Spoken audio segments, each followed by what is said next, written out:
Banco Galicia es uno de los principales bancos del sistema financiero argentino.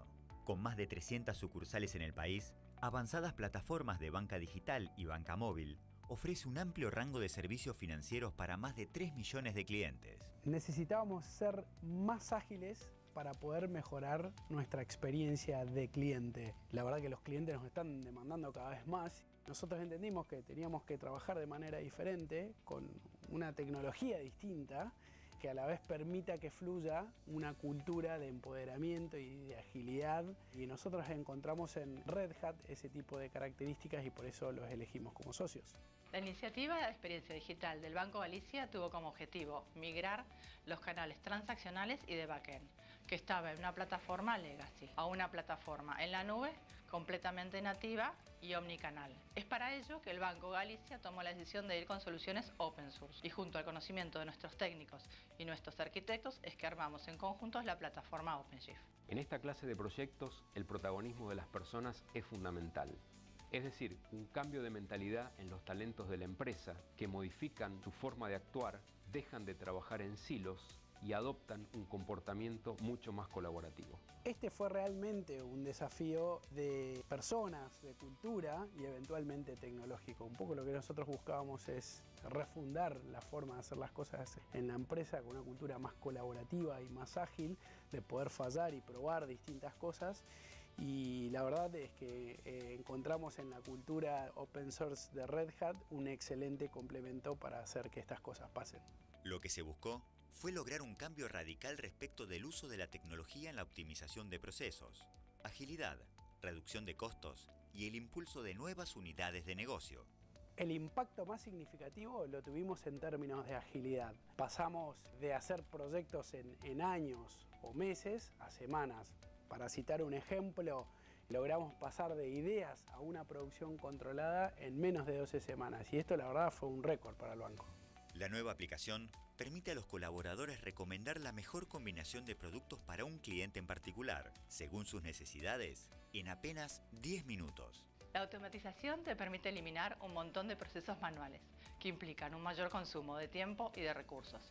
La agilidad en este camino es clave para la experiencia digital del cliente. Al crear una única plataforma omnicanal de backend, se logró una reducción del 25% en los costos de desarrollo y mantenimiento de la aplicación y un ahorro del 25% en el mantenimiento de nuevas funcionalidades orientadas al cliente. Las plataformas de contenedores de Red Hat no se limitan solo a brindar mejoras de eficiencia, como por ejemplo la reducción de 2 semanas a 5 minutos en el tiempo de pasaje desde el código hasta la puesta en producción.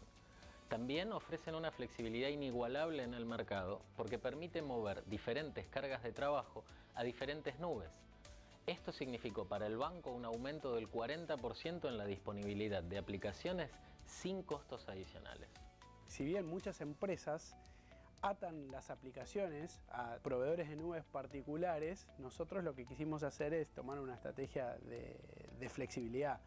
Entonces ahí es donde encontramos que OpenShift nos permite tener esta flexibilidad y que por otro lado nos permite ser más eficientes en costos también. Tomando este camino, prevemos que vamos a reducir hasta un 20% en licencias y hardware. El sistema de seguridad unificado propuesto por Red Hat provee al Departamento de Ciberseguridad un único punto de administración para la autentificación y autorización del consumidor.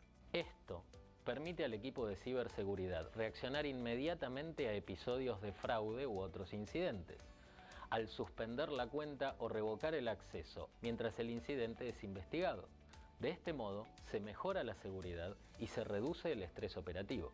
Los resultados del proyecto son alentadores. El Net Promoter Score ha mejorado. La participación de mercado de las plataformas digitales de Galicia ha crecido y el número de transacciones electrónicas aumentó significativamente. Las empresas del sector financiero están comenzando a comprender los beneficios de desarrollar una estrategia de transformación digital. Galicia ha sido uno de los pioneros en la Argentina. Desde Red Hat creemos que el Open Banking no solo permite ofrecer servicios por canales no tradicionales, sino que además fomenta la disrupción tecnológica, promoviendo un modelo de liderazgo abierto y dándole a los colaboradores mucho protagonismo. Estamos convencidos de que este nuevo ecosistema innovador, con una experiencia omnicanal mejorada, nos está permitiendo acercarnos a los públicos más jóvenes y hacer de que sea más fácil la operación del día a día. Pero esto es solo el comienzo, porque la verdad en un futuro cercano esperamos que el 100% de nuestras transacciones y operaciones y adquisición de nuevos productos se pueda hacer de manera completamente digital.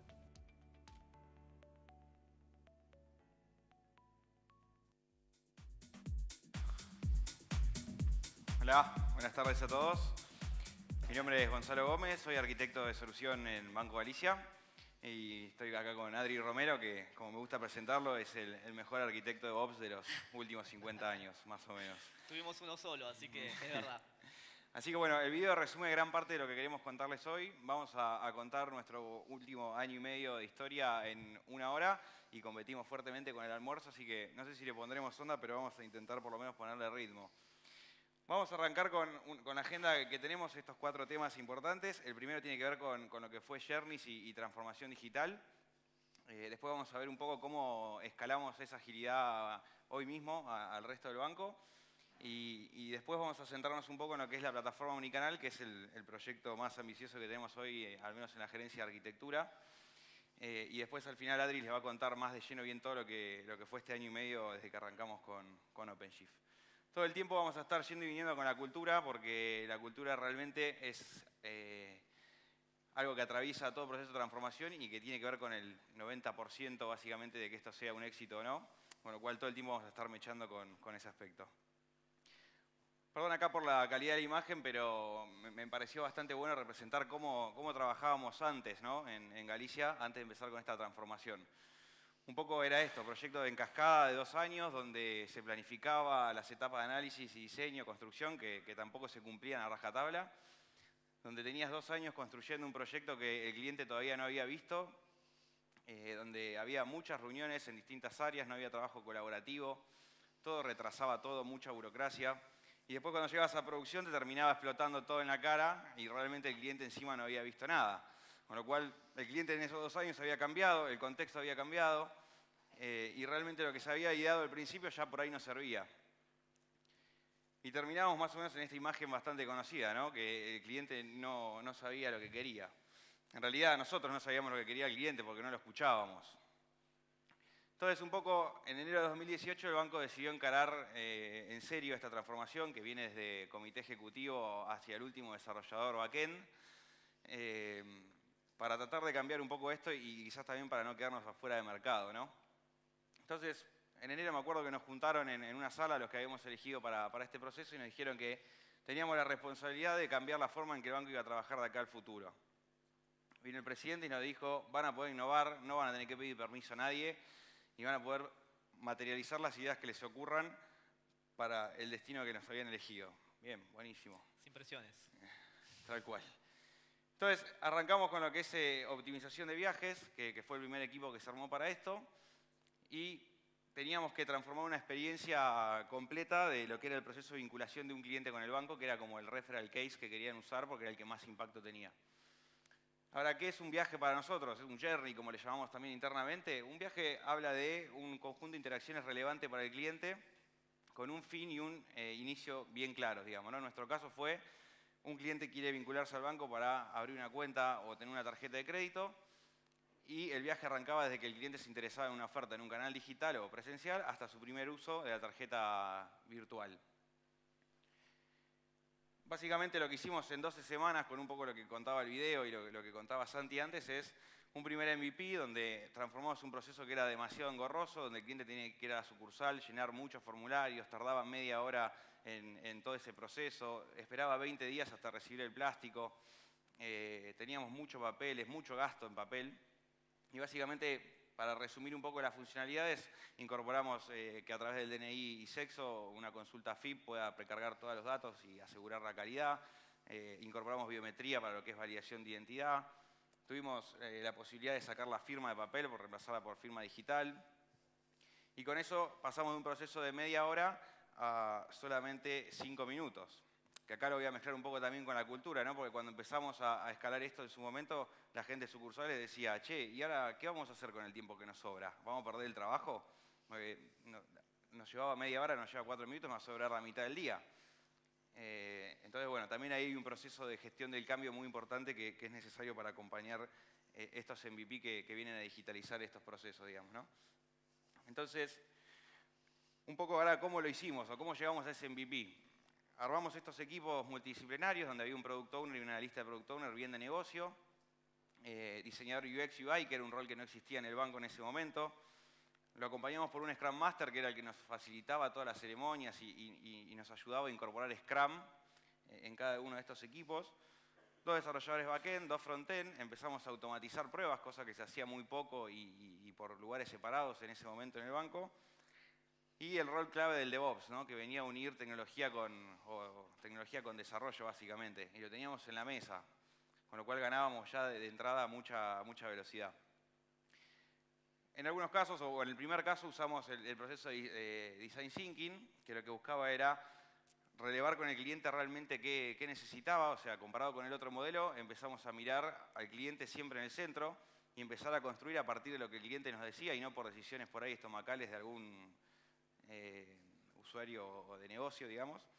Y lo que importaba acá era que hoy es Design Thinking, pero mañana puede ser otra mejor, y lo que importa es siempre entretener al cliente en el centro y empezar a construir a partir de ahí. Con esto lo que hacíamos era clusterizar los insights, armar los perfiles de esos clientes para los cuales íbamos a diseñar ese proceso. Y con eso lo que hacíamos era llevarlo para tener un consenso general y que todo el mundo pueda aportar ideas nuevas a un taller de visioning, donde todas las ideas que habían sido relevadas y los insights de esos clientes que habíamos estado estudiando, se pueda armar el camino ideal o el viaje ideal para este MVP de 12 semanas que les mostraba antes. Acá hay una diferencia de cómo veníamos trabajando antes. Lo que sería la pirámide, el estático y el rígido ante los cambios es ese proyecto en cascada de 2 años. Y cuando empezamos a trabajar con MVP, lo que nos permite es iterar e ir evolucionando el producto a medida que el cliente nos va dando feedback, ¿no? Antes llegábamos con el producto terminado y si al cliente no le gustaba, no había chance, había que empezar todo de cero. En este caso, nosotros como teníamos un proceso que obviamente no era nada digital, tuvimos mucho de resolver. O sea, al principio fue construir algo que sea realmente viable para empezar a sumar a los canales y que a partir de ahí pueda funcionar. Ese funcionar era para nosotros que esté el producto terminado con su punta a punta y que a la vez lo podamos rolar en los 8 canales que teníamos en ese momento, con una visión bien omnicanal. Y después ya entrar en la parte de encantar, que es la que por ahí estamos ahora después de 1 año y medio, donde sí estamos haciendo cosas que por ahí generan alguna emoción más relevante y más de experiencia. Como resumen nos quedó básicamente esto, ¿no? 5 o 6 pasos donde hay una oferta bien omnicanal, donde bajamos esos tiempos de media hora a 4 o 6 minutos punta a punta. Eliminamos un montón de papel, casi 2,5 toneladas por mes, que es un montón de plata, digamos, eran como 4 millones al año. Bajamos un montón de carga operativa en operaciones, que lo que hacía antes era recibir una carpeta y cargar la mano y recién ahí empezaba a dispararse lo que era la venta. Y obviamente con esto que mostraba por ahí antes de Google y la localización de domicilio aseguramos mucha más calidad de datos y mejor aceptación en la entrega. Y al tener algo tan fácil, después empezaron a abrir el juego para que otros canales quieran usar nuestra plataforma y la empezamos a distribuir a más de esos 8 canales que teníamos al inicio. Esta es como la foto final. Y acá hay una pequeña prueba de lo que fue este escalamiento del MVP, ¿no? Una vez que estamos asegurados que funciona, que resuelve, digamos, y empezamos a subir canales, volumen y distintas funcionalidades nuevas, terminamos en lo que fue noviembre, en este caso el año pasado, con 7.000 ventas por día en todos esos canales con la misma solución. Acá una parte también interesante que también tiene que ver con la cultura. Transformamos bastante el modelo de operaciones. El modelo de operaciones era un rol bastante automático en cuanto a carga de datos y nada más. Hoy operaciones pasó de 32 a 11 personas en lo que era este proceso nada más. Y dejaron de cargar datos a tener un control mucho más relevante, donde hacen control de fraude, hacen aseguramiento de los datos de delivery, controlan la calidad de datos y operan el producto con el Product Owner. De alguna manera todo el tiempo le están dando feedback para decirle, che, en la sucursal está pasando esto, fíjate de priorizarlo para el próximo sprint porque es importante. Y en cuanto a números puede parecer que bueno, esas personas se quedaron sin trabajo. No, al contrario. Fueron a otras partes de la organización donde fueron formadas y capacitadas para tener una oportunidad de desempeñarse en otro rol muy distinto al que estaban acostumbrados. Y la verdad que funcionó muy bien. Lo que se hizo fue hacer más eficiente un área y aprovechar el potencial de esas personas que por ahí estaba oculto en otros puestos de la organización que sigue creciendo. Ventajas y desafíos de esta nueva forma de trabajar. El empowerment es uno de ellos, cambia radicalmente el día a día cuando uno puede decidir qué quiere hacer y no hay alguien que se lo diga, ¿no? No está bueno que siempre te digan lo que tenés que hacer y a eso por ahí estábamos acostumbrados en ese momento. Después el desafío con el empowerment es la apropiación de ese empowerment. Tenemos mucha gente que no quiere tener empowerment y que prefiere que le listen todas las cosas que tiene que hacer de un día al otro, sobre todo muchos de los desarrolladores. Entonces, con lo cual el desafío es también decirle, tomá decisiones y probarlas y equivocate rápido para capitalizar esa experiencia y aprender, digamos, ¿no? Bueno, rapidez en la toma de decisiones, aprendizaje de otros roles. Teníamos un equipo muy multidisciplinario, con lo cual, después de un año y medio, tenemos al Product Owner que entiende perfectamente de tecnología y a los desarrolladores que están haciendo entrevistas con los usuarios con la práctica de UX. Con lo cual, el equipo entero responde de acuerdo a la necesidad del momento y todos aprenden de todos. Flexibilidad horaria también fue una ventaja porque al trabajar por objetivos empezamos a tener esa ventaja de por ahí no cumplir un horario a rajatabla, pero también el desafío está que, como siempre pasa, algunos se pasa de mambo y por ahí en algún momento llegaban a las 3 de la tarde. Entonces, siempre hay alguien que dice, bueno, esto está yendo de control, volvamos a lo anterior. Y bueno, ese es el desafío ahí, encontrar el equilibrio. Obviamente eso impactaba en la motivación del equipo y si el equipo está motivado se obtienen mejores resultados. Se genera un poco este espacio colaborativo donde el que sabe algo más que el otro lo está ayudando porque el objetivo es del equipo. O sea, antes trabajábamos muy separados en áreas, con lo cual eso nos cambió mucho y creo que no me quedó ninguna. ¿Cuál era nuestro stack de tecnología al inicio? Bueno, obviamente, como decía Santi y el video, OpenShift es una parte fundamental de nuestra transformación porque es el que nos dio la base para agilizar todo el primer proceso del MVP. Nosotros teníamos en el banco en ese momento, para tener un servidor, 3 semanas mínimo, para no poner un máximo. Y lo que hacía eso era que cuando nos dijeron en 12 semanas tienen que tener el MVP en producción, digo, bueno, ya tengo 3 semanas hasta tener el primer servidor en desarrollo, va a ser imposible. Con lo cual, bueno, como teníamos libertad, la transformación también era tecnológica y pudimos abrir el juego a nuevas cosas, empezamos a probar OpenShift y terminó siendo parte fundamental hasta hoy todavía y lo va a seguir siendo. Acá un dato de color, en su momento, como estábamos tan entusiasmados con cosas nuevas, lo primero que hicimos fue montar OpenShift en Azure. Y bueno, nada, después con un poco de racionalidad terminamos decidiendo, como el banco todavía no tenía su estrategia cloud decidida y no queríamos atarnos a ningún proveedor en particular, a AKS o en AWS en el otro caso, decidimos tener todo el scripteado de OpenShift nuestro para después poder usarlo en cualquier cloud cuando el banco decida bien el norte al cual iba a ir. Creo que después de un tiempo eso nos salió bien porque hoy las nubes también evolucionaron y están ofreciendo OpenShift como servicio en todos los casos, con lo cual es mucho más fácil tener lo que ya tenemos armado, llevarlo a cualquier cloud. Bueno, nuestra capa de microservicios, que también era algo nuevo para el banco, nos hablaba mucho de esto. Empezó con NetCore, con Spring, algunas cosas con Node. Y después cuando empezamos a sumar nuevos journeys o nuevos viajes con estos equipos, y no teníamos mucho tiempo de ponernos estrictos en la metodología, empezamos a sumar Python, bueno, creo que alguna más hay por ahí dando vuelta, que obviamente a Adri y equipo no le gustaba mucho porque cada tecnología nueva implicaba un nuevo pipeline, y un nuevo pipeline para evolucionar, para mantener, para aprender. Con lo cual, bueno, ahora ya estamos más, la mayoría lo tenemos en Spring y Net. Tratamos de no sumar nuevas tecnologías. En ese momento preferíamos contratar el talento por lo que sea la herramienta, digamos, ¿no? Y creíamos que podíamos tener esa flexibilidad. Fue un poliamor de tecnologías en el momento. Tal cual.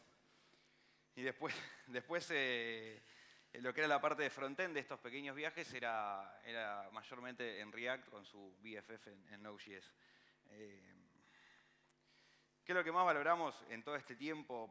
Por poner 5, porque no nos entraba más y se iba a ser muy largo. El autoprovisionamiento de la infraestructura nuevamente está mezclado con lo cultural que les decía antes. Esto nos dio mucha velocidad y mucha flexibilidad también para todo lo que es el escalado a demanda de cada aplicación, ¿no? Que es lo que está por ahí en el cuarto punto. La eliminación cultural de mi máquina funciona. Esto fue un cambio tremendo. Nos sigue pasando hoy todavía que tenemos muchos devs que dicen, che, pero mi máquina me anda. Y bueno, pero tenés que programar el estándar y tiene que andar en OpenShift, digamos. O sea, eso eliminó un montón de problemas que por ahí había antes cuando desarrollo pasaba un pedido de despliegue a tecnología y tecnología operaba una aplicación que no conocía y el desarrollador le pedía a tecnología que le resuelva algo que vaya a saber qué era. Entonces ahí la cultura de DevOps y los mismos DevOps ayudando a respetar los estándares, eso nos terminó dando mucha más velocidad en todo lo que era la construcción y el proceso de desarrollo. Automatización es otra de las ventajas. Cuando incorporás el mindset de automatización, querés automatizar todo. Y eso también empieza a generar algún miedo, y vuelvo a la cultura, con voy a perder el trabajo. Si vos me automatizás eso, ¿qué hago yo mañana? Y bueno, nada, también es un desafío enorme convencer a la gente de que la automatización lo que va a hacer es liberarle el tiempo para poder hacer después otras cosas, ¿no? Esto, históricamente, desde la revolución industrial para acá, por lo menos, cualquier automatización o mejora de las herramientas, lo que terminó abriendo es una multiplicación de nuevas especialidades, con lo cual se generó mucho más trabajo que el que se eliminó.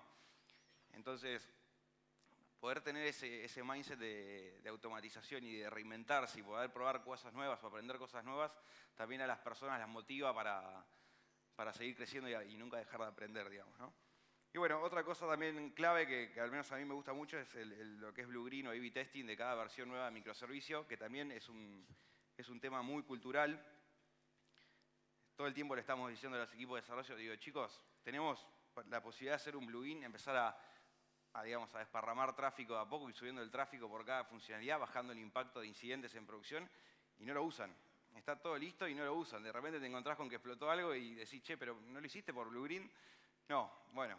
Entonces eso también es recontra cultura de poder generar ese cambio y esa incorporación de la tecnología, ¿no? O también otra cosa que nos pasa mucho es, tienen sprint de 2 semanas o tenemos sprint de 2 semanas y el lunes primero ya terminan un bug o una funcionalidad nueva y se espera hasta el final del sprint para pasar la producción. Es decir, tenemos una herramienta que con Start Pipeline podemos llegar en 10 minutos a producción con todos los tests, con Blue Green, con lo que quieras, y queda colgado 2 semanas sin aportar valor.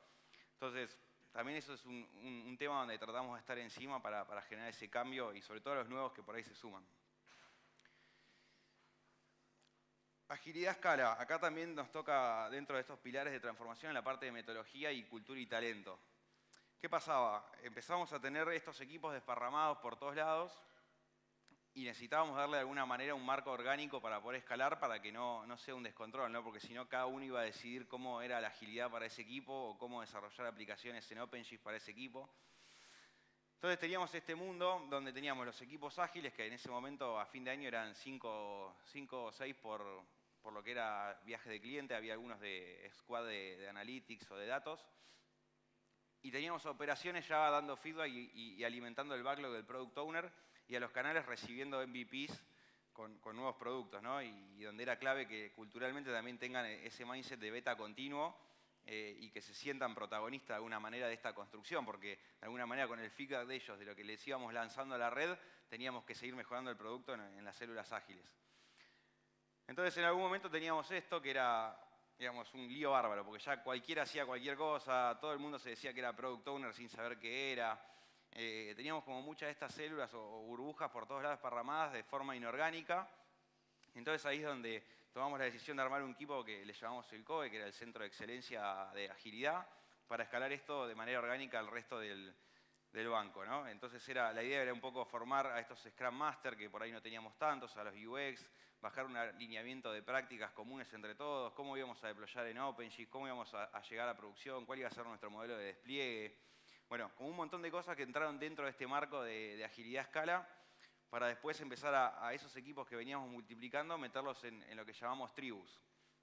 No sé si alguien conoce bien el modelo de Spotify. A ver, levanten la mano quien conoce el modelo de Spotify. Bueno, nuestro modelo no es el de Spotify, pero más o menos, digamos, tiende a serlo. Siempre en algunos lugares escuchamos que digan, no copies Spotify porque no sos Spotify, digamos. Entonces, lo que tratamos de hacer es algo que realmente siga esa línea, pero que se adapte a la cultura que tenemos en este momento en Galicia, ¿no?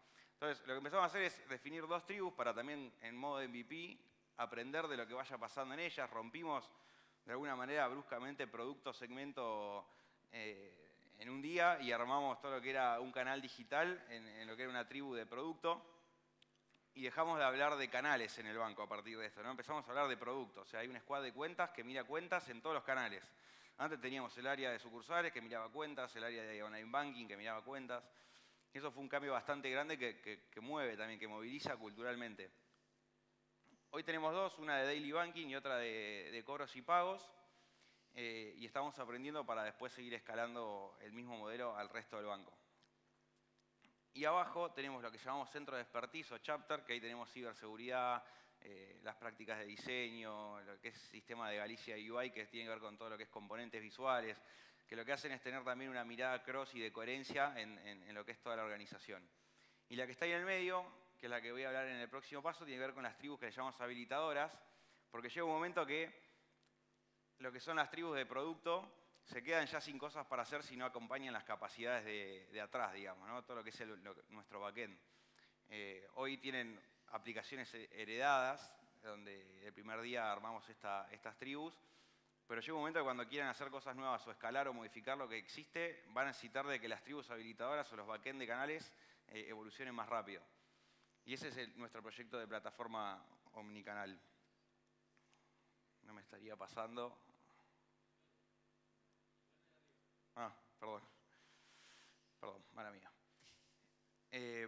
Un poco como les comentaba, así teníamos lo que era home banking o online banking en su momento, aplicaciones 100% monolíticas, donde para hacer un despliegue había que mínimamente 3 semanas de regresión, por más que hagas un mínimo cambio para asegurar que no rompas nada del canal. Teníamos distintas aplicaciones de negocio desparramadas, algunas en Net, otras en Visual 6, bueno, había un poco de todo. Y no teníamos algo que sea realmente omnicanal. Teníamos muchos ejemplos donde los saldos de las tarjetas en online banking se ven de una manera y en la app se ven de otra o en las sucursales de otra porque consumen distintos servicios backend. Entonces el proyecto de plataforma omnicanal lo que viene a hacer es justamente reemplazar eso para que no pase esto, digamos, ¿no? Con eso estamos trabajando hace 6 meses bien fuerte y lo que buscamos es tener una arquitectura de este tipo. Hace un año en realidad que venimos trabajando, pero hace 6 meses estamos haciendo fuerte.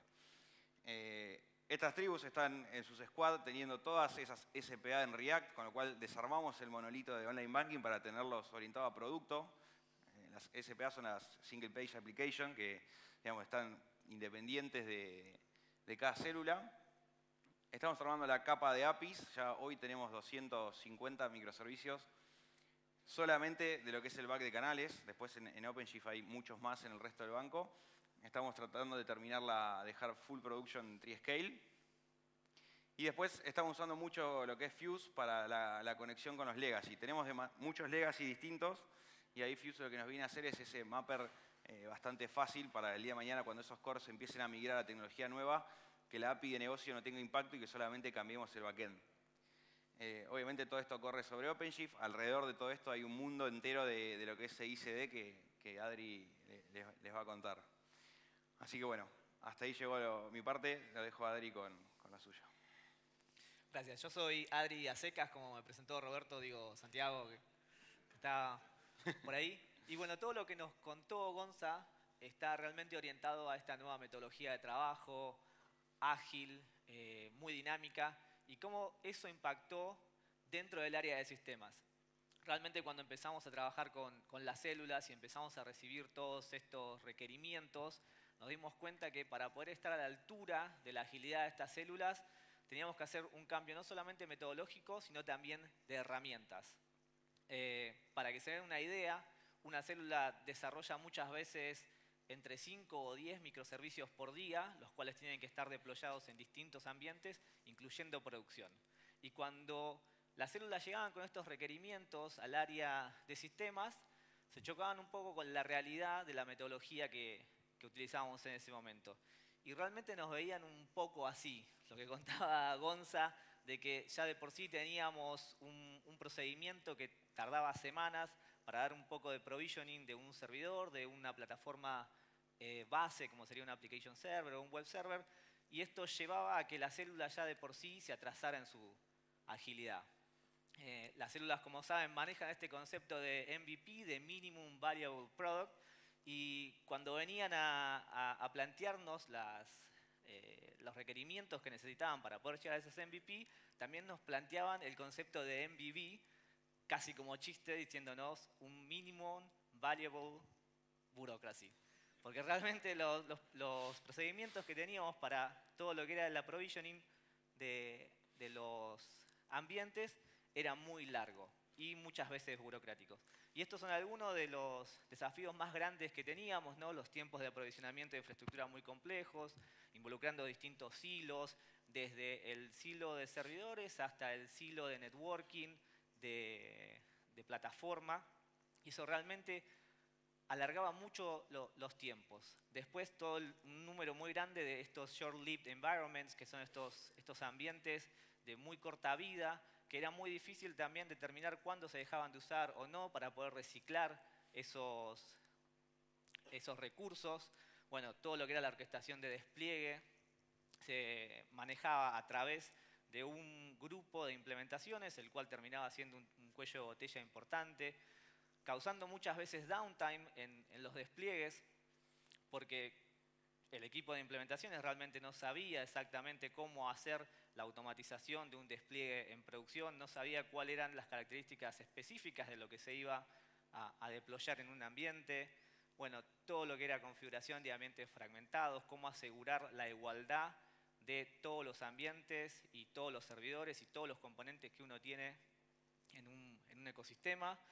Tiempos de feedback entre desarrolladores y administradores de las plataformas también muy largos, desde que algo se deploya en producción hasta que llega y realmente se valida que no tiene ningún bug o no tiene ningún problema, y ese feedback vuelve al equipo de implementaciones para poder hacer un rollback. Realmente eran a veces días conviviendo con bugs en producción. Y finalmente, bueno, el esquema tradicional de silos, en el cual cada uno hace su parte. El equipo de servidores tiene su tiempo para entregar un servidor, el equipo de redes tiene su tiempo para entregar una URL virtualizada, el equipo de plataforma tiene su tiempo para instalar un application server o un web server, y todo esto realmente, cuando hablábamos con las células, era chocarse contra una pared. Y realmente era impensado un poco desde el banco llegar a una arquitectura que pueda estar al ritmo de una célula. Por eso la decisión más sabia fue realmente crear una arquitectura como servicio, crear un PaaS. Obviamente la decisión fue ir por OpenShift, que, bueno, como saben, nos da la agilidad de Docker, ¿no? Donde uno realmente puede crear estas aplicaciones en segundos a partir de una imagen. La orquestación de Kubernetes para poder orquestar toda esa cantidad de contenedores, y todas las herramientas que OpenShift y la implementación de Kubernetes nos da. Y así fue que creamos esta plataforma como servicio con el horizonte de que cada squad pueda autogestionar sus recursos de manera automatizada y al mismo tiempo bajo los estándares definidos. Teníamos la herramienta que nos iba a dar la agilidad, elegimos el stack de herramientas que nos daba OpenShift, y este fue un valor realmente muy grande que nos ayudó a poder absorber toda la nueva metodología y todo este nuevo paradigma de contenedores. ¿Por qué? Porque OpenShift nos da todas las herramientas para poder crear una cadena de CI/CD, realmente casi out of the box, con un playbook de Ansible uno puede crear todo su stack de herramientas de CI/CD. Utilizamos Jenkins, utilizamos un Git interno, utilizamos SonarQube para hacer nuestro análisis de código, el Nexus como el repositorio de los artefactos. Empezamos a sumar distintas herramientas como Selenium para poder hacer nuestras pruebas automatizadas funcionales dentro del mismo PaaS. Los contenedores y las imágenes builders que trae OpenShift por default, que de vuelta fue un cambio radical, y si bien tuvimos esta jungla de tecnologías por la cantidad de desarrollos y cantidad de desarrolladores que absorbimos en las células, fue muy fácil poder contenerizar todos esos microservicios y poder salir del me anda mi máquina con las imágenes builders de OpenShift. Tener una registry propia adentro para poder gestionar y poder versionar todas esas imágenes. Todo el stack de métricas, de alarming, de monitoreo que trae OpenShift, que fueron todas soluciones que si las hubiésemos tenido que pensar de cero hubiese sido un proyecto gigantesco, pero con OpenShift realmente pudimos hacer una plataforma como servicio casi out of the box con todo lo que nos traía. Y después, bueno, fuimos poniendo más y más herramientas para una infraestructura en común, como es DataGrid, como es AMQ, un tree scale para poder publicar todas las APIs que íbamos creando y que iban creando y gobernarlas dentro del PaaS. Y todo esto está montado sobre máquinas virtuales de VMware. Cuando teníamos todas las herramientas, cuando teníamos la agilidad de poder crear esto, un poco como mostraba Gonza, se volvió todo un poco un caos. ¿Por qué? Porque todas las células tenían el acceso a poder crear y poder desarrollar sus ambientes. Entonces, decidimos que necesitábamos un equipo de DevOps, que fue el mejor de los últimos 50 años, porque era el único que teníamos, así que ese era el chiste que le decíamos siempre. Y, como saben, es un poco difícil encontrar este perfil en el mercado. Realmente encontrar un perfil que entienda tanto de desarrollo del ciclo de vida de un aplicativo, como de operaciones, infraestructura. Pero bueno, lo logramos formar y lo que hicimos fue, una vez que definimos todo nuestro pipeline, que no sé si se ve acá porque está un poquito pequeño, pero nos reunimos con todas las áreas del banco, desde auditoría hasta compliance, para poder automatizar de lleno y que la célula sea 100% autogestionable y pueda hacer sus pasajes en todos los ambientes. Obviamente, con el estándar que nosotros le definimos, que definió el equipo de DevOps y que fue bajado por el departamento de auditoría y de compliance. Entonces, a través de todo este desarrollo que hicieron los DevOps, la célula es 100% autogestionable, puede no solamente crear sus aplicaciones, sino hacer los pasajes al 100%. Y un poco para mostrarles lo que es el Developer Experience que creamos, en 3 simples pasos, una célula, un desarrollador de una célula, puede crear, eligiendo el framework que va a utilizar, todos los objetos que necesita dentro de OpenShift, utilizando también un arquetipo para poder tener un estándar sobre la utilización del framework, y a través de templates que fuimos creando también en OpenShift, estos desarrolladores crean todo su stack de aplicaciones dentro de su namespace. Y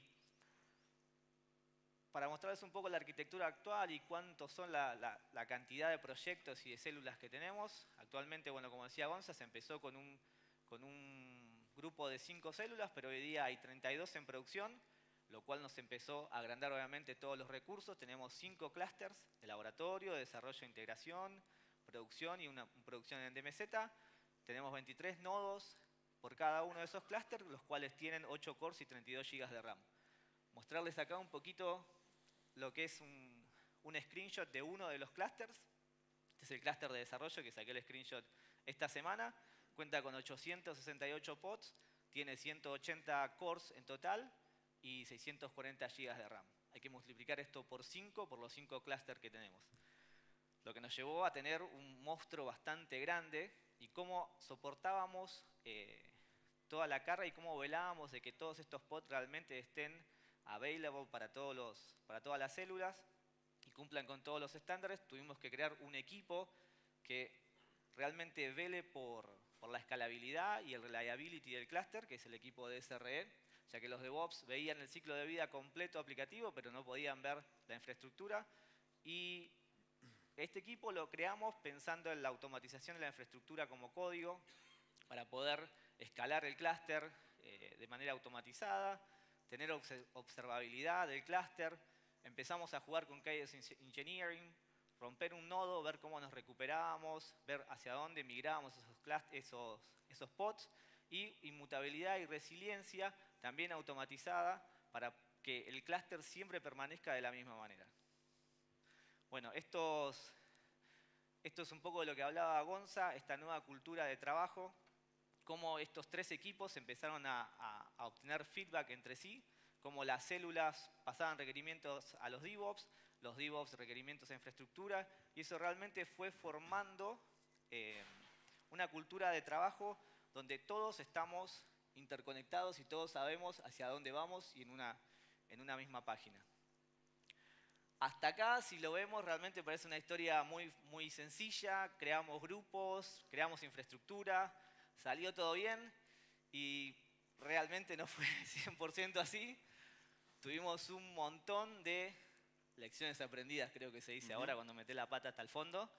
Tuvimos muchas.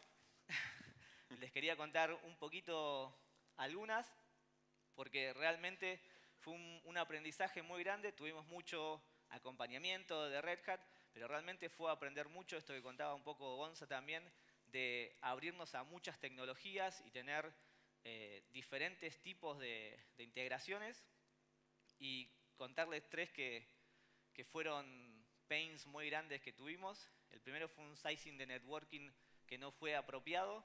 Cuando creamos los primeros clusters de OpenShift, nos reunimos con el equipo de networking y una de las principales cosas que uno tiene que definir cuando va a crear su clúster es el rango de IPs que va a utilizar dentro del clúster para todos los pods que va a crear. Ese rango de IP se define por CIDR, un /24, un /20, lo que uno decida que va a crecer el clúster. Esas IPs las teníamos que separar de la LAN nuestra para que solamente sea utilizada dentro del clúster de OpenShift. Nos juntamos con el equipo de networking, planteamos tener un /16, que son unas 65.000 IPs. Nos dijeron que era como una locura, que nunca lo íbamos a usar, que lo bajemos a un /20, que son unas 4.000 IPs. 4.000 IPs, cada nodo de OpenShift, por default, de Kubernetes realmente, por default, un máximo de 250 pods es lo que se recomienda. 250 nos da 16 nodos. Utilizamos 3 para lo que son la administración de los masters, 3 para lo que son la infraestructura. Nos quedaban 10 nodos aplicativos de computing y más de ahí no pudimos crecer. Básicamente en 3 meses, 4, nos comimos todos los recursos del clúster, empezamos a tener problemas de generación de pod porque ya no teníamos espacio para nada. Y bueno, fue una buena lección aprendida de la infraestructura como código que pudimos levantar otro clúster ya haciendo ese cambio de networking y pudimos pasar y bueno, con toda la implementación que los DevOps habían creado, poder migrar ese clúster en un día, tenerlo listo y haber recreado todos los pipelines y todas las aplicaciones en otro clúster. Después, cientos de pipelines. Ese fue otro pain muy importante que hace relativamente poco que lo pudimos llegar a estandarizar. Cuando empezó toda la iniciativa y teníamos tantos tipos de tecnologías, fue muy difícil para los DevOps poder centralizar todo en un solo Jenkins file que realmente pueda darle toda la automatización a todos los desarrollos. Entonces empezaron a crear distintos tipos de Jenkins file, distintos tipos de pipeline que si bien hacían los mismos pasos, compilar, analizar código, autorizaciones, estaban atados a cada uno de los desarrollos de esos microservicios que se habían creado. Esto causó que en un momento tengamos 250 Jenkins files totalmente inmantenible. El DevOps o los DevOps que teníamos en ese momento estaban sobrepasados porque cada vez que fallaba alguno de los pipelines lo tenían que llamar, tenían que estar todo el tiempo tocando y monitoreando estos archivos. Lo que terminamos haciendo después de un desarrollo importante y después de muchas deliberaciones dentro del equipo fue centralizar todo en un solo archivo de pipeline, el cual se utiliza a través de todas las aplicaciones. Básicamente cada DevOps nuevo en un proyecto era un pipeline distinto por las 5 tecnologías que usábamos, con lo cual era inmanejable. ¿Por qué? Porque cada una compila diferente, cada una se analiza diferente, cada una tiene su propia característica. Y eso fue algo que nos llevó mucho tiempo y fue un camino largo también que bueno, lo pudimos sobrepasar. Y al final también contarles un poco sobre un problema que tuvimos sobre el file system que utilizamos. De vuelta, cuando hicimos la primera implementación de OpenShift, con lo que contábamos era con un NFS como sistema de files descentralizado. Si bien Red Hat tiene un cartel bastante grande que dice no utilices NFS en producción porque puede causarte problemas, nos esquipeamos ese warning y bueno, y lo usamos igual y nos trajo problemas. Nos trajo problemas de I/O, nos trajo problemas de no poder limitar la cantidad de espacio en cada uno de los volúmenes persistentes que íbamos creando ahí. Bueno, todo lo que era la automatización del pedido de esos volúmenes persistentes tenía que ser scripteado, los DevOps tenían más sobrecarga de trabajo. Fue todo un problema. Finalmente fuimos a una solución más orientada a contenedores y para Kubernetes, que es OpenShift Container Storage, que es Gluster básicamente, y lo pudimos resolver. Cambió muchísimo. Después de Gluster cambió todo, digamos. Se dejó, la estabilidad pasó a estar bastante bien. Sí, nos resolvió mucho la vida, pero bueno, así como esto, tuvimos 10, 15 issues importantes más que fue un aprendizaje y fuimos viendo también los skills que necesitábamos para cada uno de de los equipos que íbamos creando, para los DevOps, para el SRE y mismo para las células que se fueron educando un poco en su desarrollo y dejar un poco lo que contaba Gonza de me anda mi máquina, que ya era palabra prohibida en el piso, y poder desarrollar para los contenedores. Sí, después otra cosa importante que fue un cambio y un aprendizaje, teníamos cada DevOps por célula, era el modelo que planteábamos al principio. Y eso, además de que genera una dependencia de todos los desarrolladores a no usar la infraestructura y mantenerla propia hasta llegar a producción, había una dependencia ya casi de ticketing con el DevOps que estaba en la mesa. Con lo cual volvíamos al mismo esquema anterior. Entonces ahí lo que hicimos fue separar a los DevOps de las células ágiles, los pusimos a un costado, como un círculo de servicio, donde se potenciaron mucho más y los desarrolladores empezaron a, lo que podían hacer ellos, realmente hacerlo y usar al DevOps cuando realmente se trababan con algún problema. Y además que están carísimos en el mercado los DevOps y era fortuna, si no. Están sobrevaluados. No sé. Bueno, también era mostrarles un poco con esto que si bien la metodología es una parte muy importante, también las herramientas lo son. Sin las herramientas ágiles es imposible lograr la agilidad que pide una célula y sin la agilidad de la metodología también nos volvemos otra vez los hilos, como decía Gonza, donde es un sistema de ticketing y es un pedido. Era mostrarles un poco cómo realmente nosotros adoptamos eso desde la parte de herramientas con Red Hat y la parte metodológica con la agilidad. Bien. Esperemos que le haya servido. Cualquier consulta, bienvenido. Vamos a estar por ahí dando Gracias. vueltas, así que...